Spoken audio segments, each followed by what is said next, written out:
na kahit anong gawin ko, hindi ako magiging kasing galing ni Bobby. Ako? Kat. Oo, Bobby. Ikaw. Ikaw yung wala lang. Kahit anong gawin mo, ang galing-galing mo. Ako, kahit anong kayod ko, kahit anong pagod ko, kahit kailan hindi ako lumapit sa galing mo. Ikaw kasi naman talaga yung magaling, di ba? Ikaw yung matalino, ikaw yung maganda, lahat ikaw na. Kapatid kita, Bobby, kaya mahal na mahal kita. Pero alam mo yung totoo, ingit na ingit ako sa'yo. Ingit na ingit ako sa'yo, Bobby. Pero parang galit ka? Parang kasalanan ko. Sa totoo lang naman ako nga yung inggit na inggit sa inyong lahat. Kasi meron kayo nung bagay na sana meron din ako. Sana meron ako ng material instinct mo. I wish I had your charm and innocence. Sana naging adventurous din ako, tulad ni Alex.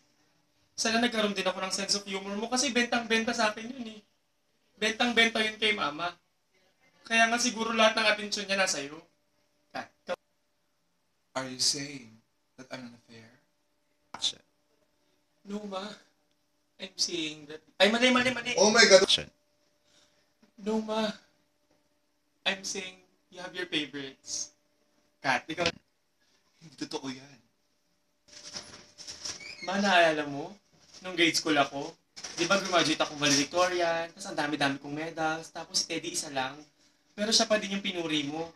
Tapos naalala mo nung umuwi ka ako sa bahay, tapos gutom na gutom ako. Tapos nagalit ka sa akin kasi kinain ko yung ulam na tinabi mo para kay Teddy. Tapos umuwi ka galing Divisoria, meron kang dalang mga pants. Tapos ang sabi mo sa akin, huwag muna akong pumili kasi pipili si Teddy. Siya yung panganay, dapat siya yung pumili.